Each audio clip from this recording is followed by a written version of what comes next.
let me just turn on the recording and share my screen.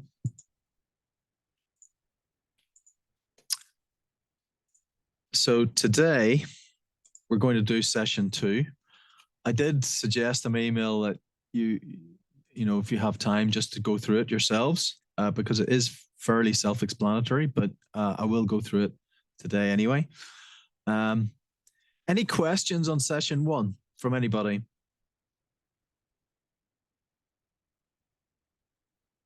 Well, there are a few. Okay. You want to throw out a few questions just to deal with them first? I did slightly different type of the lab. I changed SNMP community on one of the servers. Then I added this community manually in the configuration, SNMP configuration settings. Good. It actually was accepted. I discovered the node to the new community. Now I want to check what nodes are using what communities or what communication parameters, and did it manage to find it in the GUI? Yeah, you so let me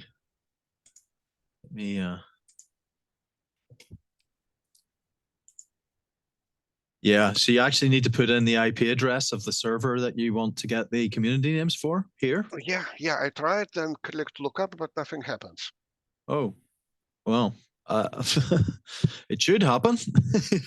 And I mean, I don't understand why it wouldn't happen. It should. Oh, okay, maybe I'll do some mistake. Okay, I'll try. Yeah, yeah, try it again. It should. I mean, you know. But that's in general, I cannot get the list of IP addresses, relevant communities. I have to run a database query for that. No, actually. Well, yeah, you might have to do a database query for it, actually. But it's also possible that it's stored in an XML file. I'm not sure. If it's in an XML file, then it may be possible to get it from the etc. directory. But I'm not sure, to be honest, whether it is there or not. So you may have to do a database query to get the community strings. Yeah. Okay, thank you. Sorry. I don't know everything. Okay, so what we're going to do today is session 2. And this is concerning configuration of OpenNMS. And we're going to look at where the configuration is held within OpenNMS, and then we're going to start looking at events, alarms, and traps, and how to set those up. So if, while we're sort of going through this, if you can go to your minimal minion active MQ in session 2, so that's, just open it. That's here, session 2, minimal minium active MQ. If you can go to that and you can start OpenNMS there. You probably want to start by doing a Docker compose down -v to just clear out the previous database. I won't do this because I've already done it. But then it's Docker compose up.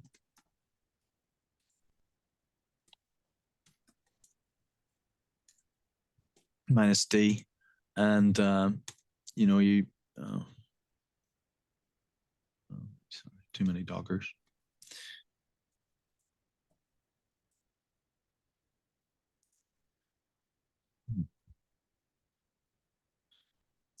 Too many composes. Yeah, you can see that I've got the system running. So if you could start your system, but also if you could download this iReasoning MIB browser, which I've provided a link for. That will be quite useful for sending traps. I'll just paste this into the Zoom chat.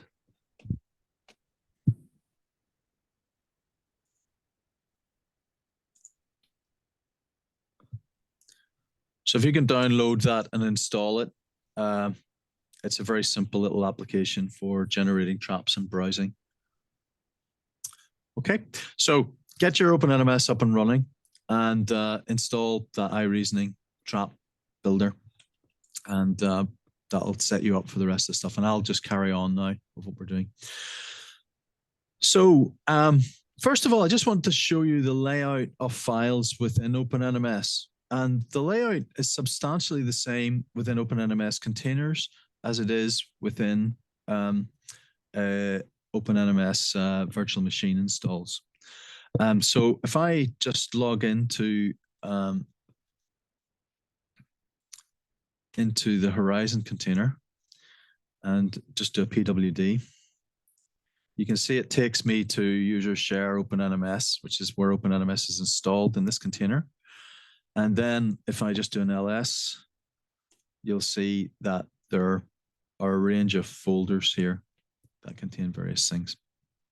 So if I just go back to the tutorial, you can see that I've actually provided you with a mapping of the various folders within OpenNMS.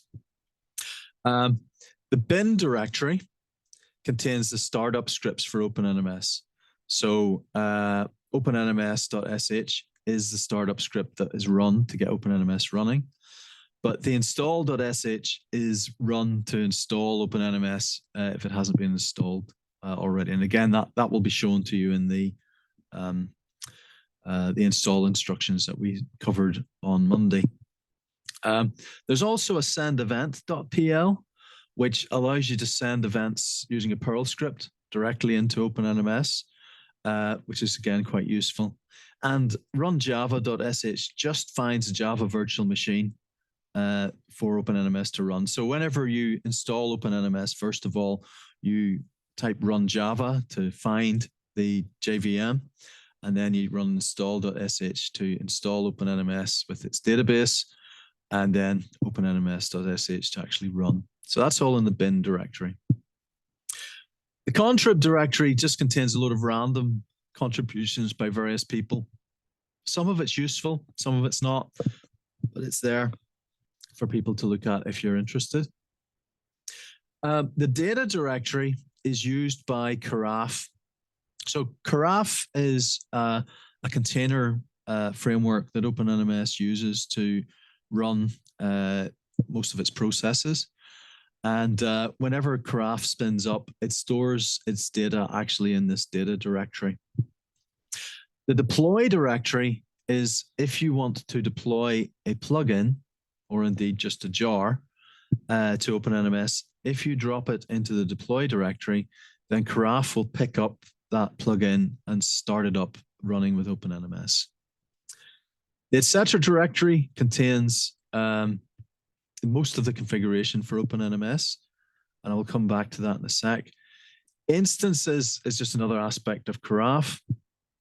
The Jetty Web Apps is actually an exploded war file, and if you need to configure OpenNMS to work with a proxy, or you need to set it up to use an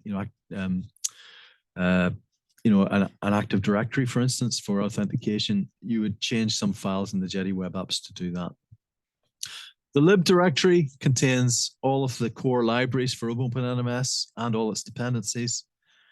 The logs contains the logs, obviously.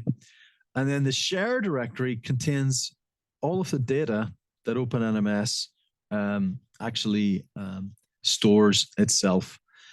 So etc. pristine is a pristine version of the etc. directory. So essentially, this is an untouched version. This is etc. without you having changed anything, so that you can compare your etc. with the original etc. It makes life a lot easier for you. If you've made some changes and broken something, you can go back to the original. The XSDs here contain all of the XML XSD definitions for the etc. directory, and again, there's useful stuff in there to help you understand the format of the XML. And then the MIBs, it's basically MIB files that if we import MIBs into OpenNMS, we save them here. And reports is if we use the report writer within OpenNMS, the reports directory contains those reports, those templates to run as reports. And then finally, the RRD directory. If you are using RRDs to store time series data, then the RRD directory contains all of the RRDs that are storing time series data. If you're using Cassandra or some other time series database, then there won't be anything in the RRD directory because it will be stored in Cassandra. But if you're just using a standard OpenNMS, then the RRDs will be held in here. And then finally, this system directory is actually a Maven repository, which Carafe uses to get all of its dependencies to run up. So whenever Carafe starts up, it goes to this local Maven repository to download all of its local libraries, and they're provided for Carafe here in the system directory. Okay. Now, the other thing to say is that obviously in a container, things are slightly different. The basic structure of the files is the same, but in order to configure a container, we actually inject those files into OpenNMS, but we don't do it directly into these directories. We actually inject it into a folder from which those files are copied into OpenNMS. So within the container, under container file system, so again, if I show you, session 2, you can see container file system. You can see under Horizon, you've got the etc. directory, and you've got the opt directory, and in that you've got OpenNMS overlay with imports and various different files. Now, what actually happens whenever a container starts up is that, first of all, there is a process called confd, which takes environment variables that we have set for the container and injects them into OpenNMS. So it modifies some of the files in the etc. directory in order to match the container. So if I show you this Docker Compose file here, you can see that, there's some environment variables giving the database password and that. And then in Horizon, there are also some environment variables that are, again, setting up data for OpenNMS to run. Now, what OpenNMS does is it takes those environment variables and it injects them into the files in the etc. directory. So that way the container can be started up just using a straight Docker command rather than having to provide a file to OpenNMS to run up. But as well as that, we have the ability within this overlay directory to actually inject into the etc. directory files that we specifically want to change. So in this case, I have a file here called OpenNMS ActiveMQ, which is setting up ActiveMQ running in OpenNMS so that the minion can talk to OpenNMS over ActiveMQ. That's what this file is for. And that is injected into the etc. directory. And then this log4j file is just setting up some logging within OpenNMS. It's all actually at the default levels, just at warning, most of them. But you can change these in this file so that you can, see more debug information. If you're working on a particular process, you might want to dig in and see what's going wrong by looking at the logs. And then the imports, which we'll come on to in a bit, is the ability to import requisitions, which essentially are configurations for OpenNMS that tell it what nodes are going to go into the database. And they're in the form of an XML file, and you either place it in the imports directory or you can inject it through the REST API directly. But in our case, we're just putting it in the imports directory. So if I go to my actual running OpenNMS and just show you these directories here. So ls, etc. You can see that there are a lot of configuration files. Now, most of these you don't actually need to change. The files that are .cfg are actually configuration files for Carafe, and they're property files basically for Carafe. The other property files are picked up by OpenNMS whenever it starts up. And then the XML files are used to configure the daemons in OpenNMS whenever they start. So the properties are read first to set properties for the JVM. And then these XML files are read as OpenNMS starts up. Now, if there's a problem with any of these XML files, if it doesn't match the XSD, or there's an error in the way it's configured, then OpenNMS will not start up. And you'll get a message in the logs saying that it hasn't started, and it'll tell you where in the file or which file there is a problem. So you can find out what you've done wrong, and then you can change that. So OpenNMS won't start. There's a lot of stuff in here, and obviously we're not going to go through it all, but it is obviously all covered in the documentation. But we're going to go into some of it. Now, OpenNMS.properties is an important file. So just cut that.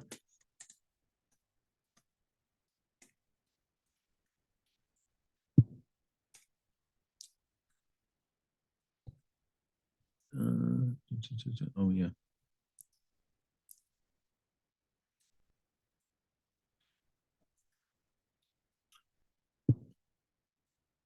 Why am I not doing that?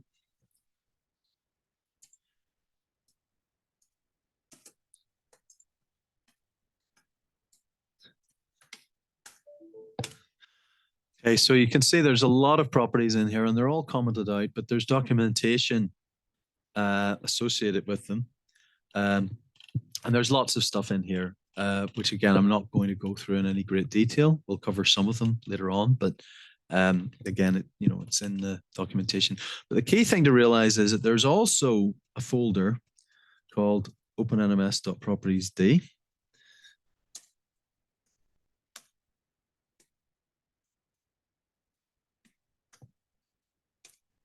Which effectively contains subsets of that OpenNMS.properties file. So it means that you can overlay properties on top of OpenNMS, and it will read those files separately rather than reading the one OpenNMS properties file. So it allows you to change different things using different files in that directory. So if I, for instance, look at the time series.properties. Now you can see that the confd is in front of this. So in fact, confd has been used to write this file based on the configuration of the Docker variables. So the variables that have been injected into Docker, confd has used that to write this file. And quite often that's what happens with Docker containers in OpenNMS. It writes these files based on those properties that are being given to the Docker container, environment variables. And you can see here, so I'll just look at this. Cat. Go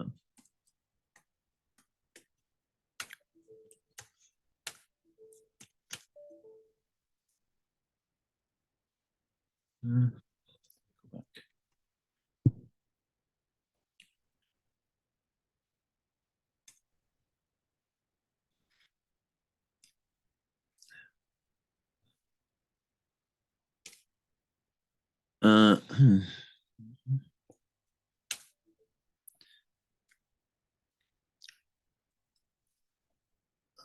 No, it's not.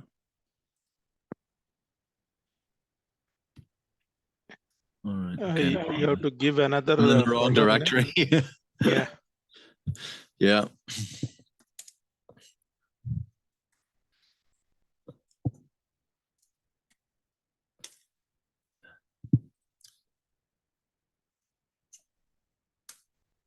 Yeah. So you can see that, this has been generated by confd, and there's some storage strategy information that's been put in here, but it's basically going to be using RRD rather than Cassandra to store the data. That's what this says. Now, these properties here are identical to the properties in the properties file, but the properties file, they're all commented out. And in the properties file, that gives you the documentation, but these separate little files allow you to see what's being changed and what's working. Okay. So let me come out of this and look at a few more of the directories. So let's look at the share directory.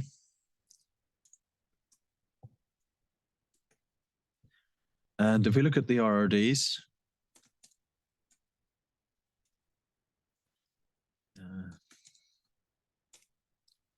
you can, if we just jump into SNMP or response, so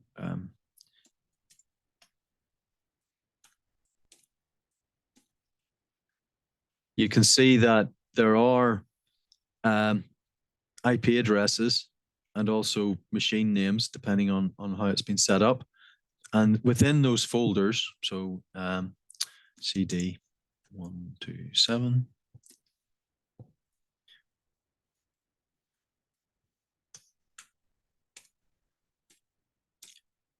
you can see in there that you've got the actual RRD file, which is storing the data, and then you've got some metadata. And this OpenNMS JVM is the JMX data for OpenNMS, and the ICMP is obviously ping, and the metadata really is extra information that helps us display the graph, basically. Okay, so that's where in a normal OpenNMS, just simple install, that's where the time series data is held. It's held in this RRD directory, and the actual directory then is named after the machine that the data is being stored for. So you can quickly find those RRDs if you actually wanted to get into the RRDs and see what was there. If I come out of this,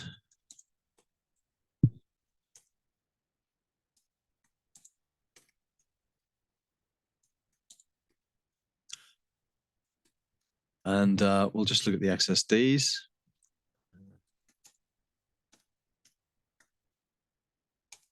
You can see all of the XSDs here. So if I cat event config XSD,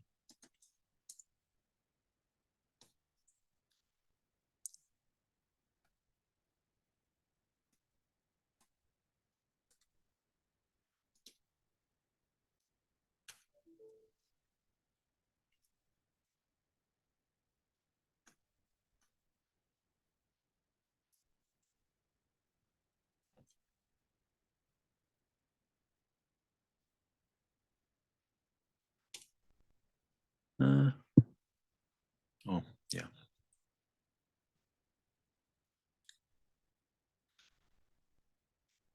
Yeah.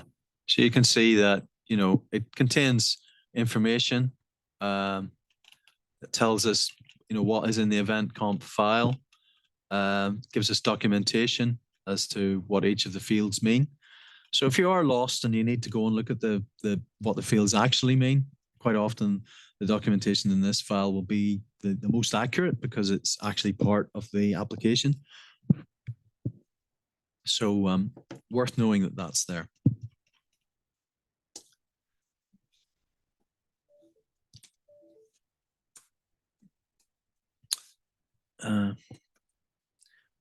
The MIBs, let's just look at that.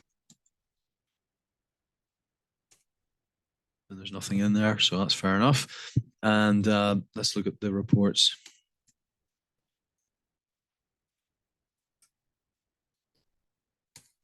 Nothing in there. And finally, ls etc pristine.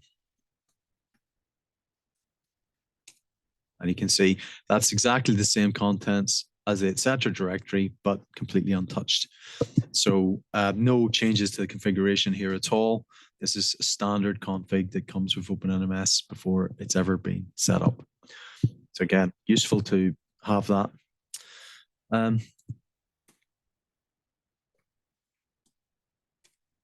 Okay, let's have a look at the logs, because that's another useful thing to be aware of. And you can see that there are a whole raft of logs here corresponding to different processes in OpenNMS. For instance, event_d.log is for the event system. And if the events have not loaded up properly, you will see problems in the event_d log. The carafe.log is actually very useful because a lot of the newer processes in OpenNMS are written to run in a carafe. And so carafe.log actually contains quite a lot of information on what's going on with OpenNMS. The, let me see, collectd.log, yeah, this one here. Collectd.log is for the collector. So again, if we're collecting data using SNMP or any of the other protocols, collectd.log will show you what's going on. Now these are all set up to, have the lowest logging level. So they'll just give you errors. They won't give you, any debug information. But if you are writing configurations for OpenNMS, it's quite useful to change the setting in the log4j.xml I showed you earlier, so that the corresponding file here has debug information in it, and that can help you work out what is wrong with your configuration. So top tip, change collectd.log or alarmd.log or whatever to be able to see the detailed logs. If you set that to debug, it'll allow you to see what's going on or what's gone wrong with your data collection. That's very useful. So there we go. So that's an overview really of the files in OpenNMS. Any questions on that?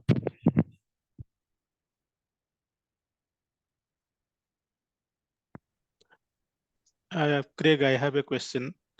Okay.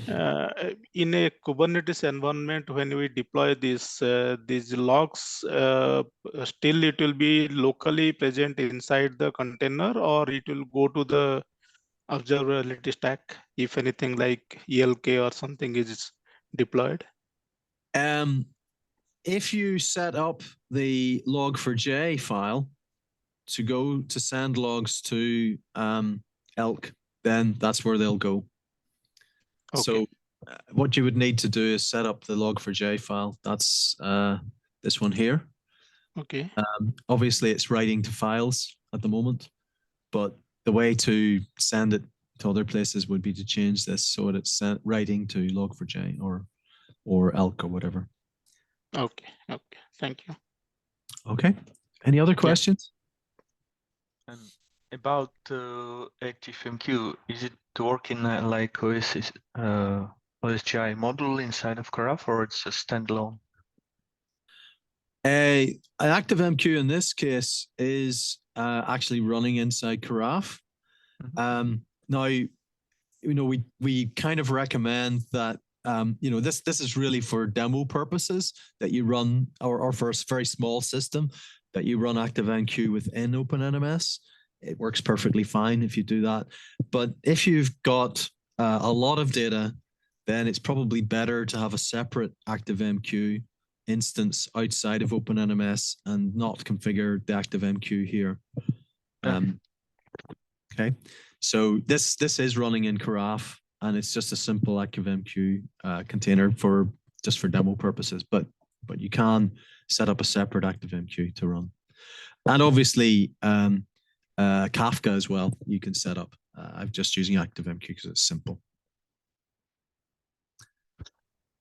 Okay. Okay. Thanks. Okay, so let's go on. Now, what we kind of recommend is that if you are using OpenNMS in a virtual machine, that you actually turn the etc directory into a Git repository. Because that way you can see the changes that you've made and you can track the changes that you've made over time. So we recommend you do that. Now, clearly you can't do that with a container, but you can do it with the Docker Compose file or the Kubernetes file. So you can version control your configuration clearly, but if you're just using OpenNMS directly, then we recommend you do this.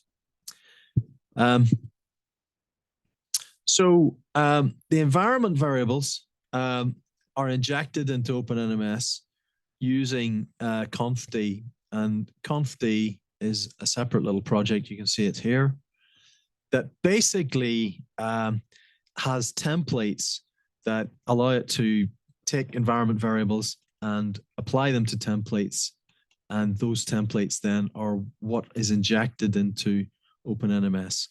So that's how containers are configured, and within Kubernetes it would be the same. You would inject the environment variables into the container, and it will configure the files in the etc directory. Now, not all of the files can be changed that way.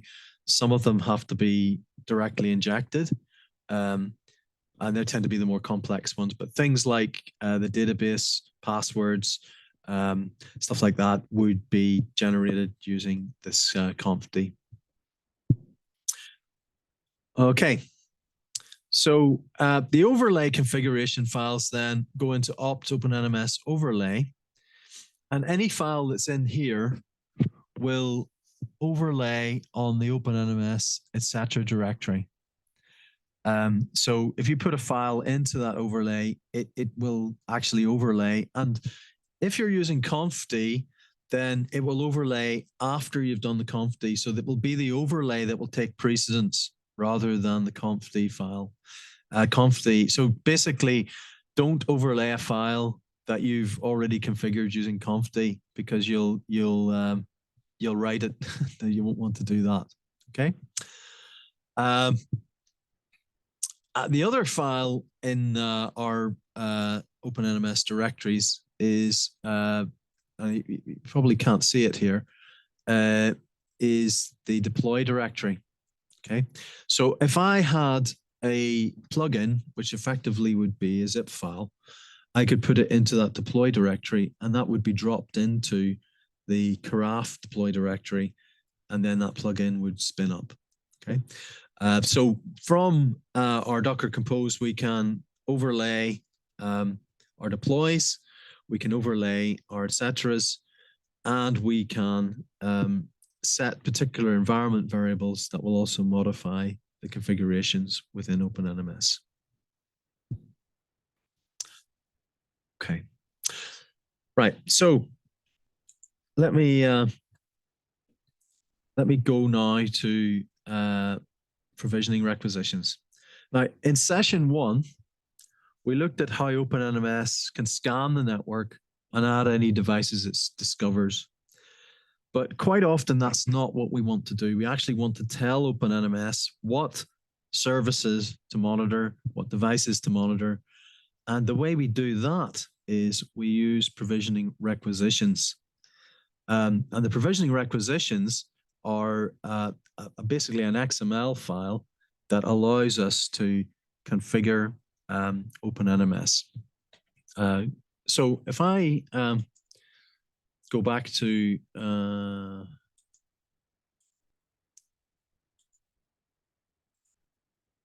login,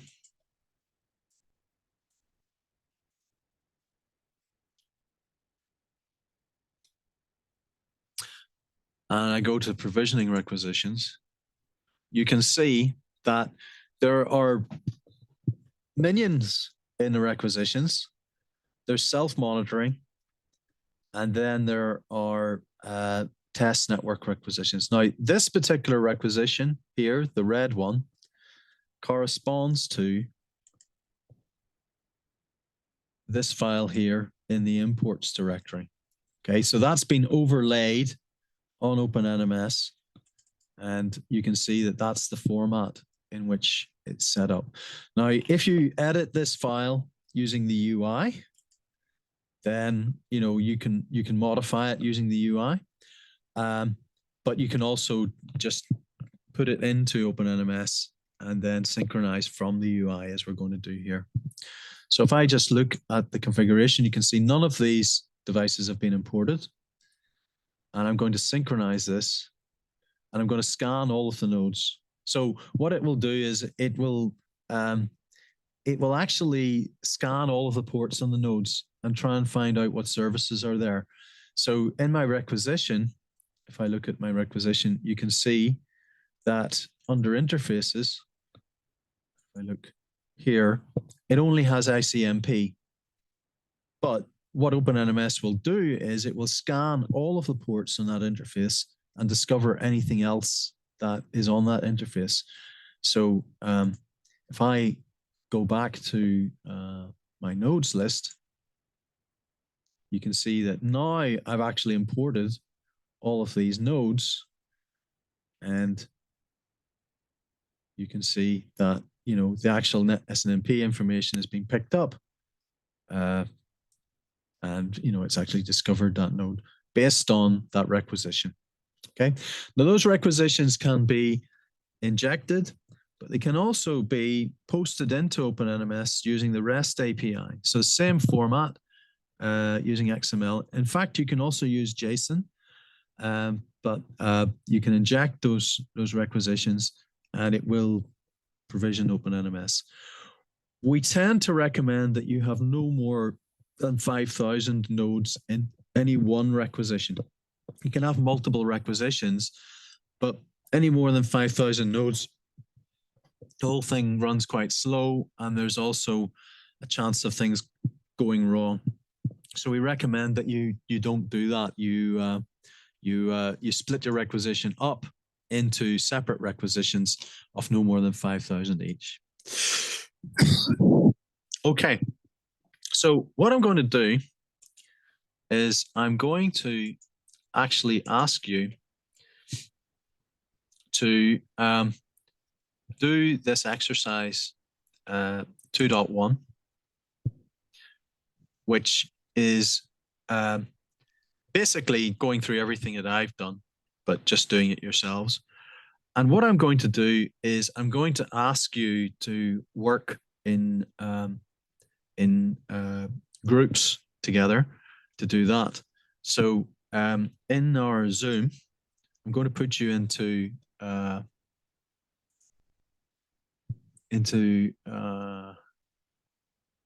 groups. Let's see.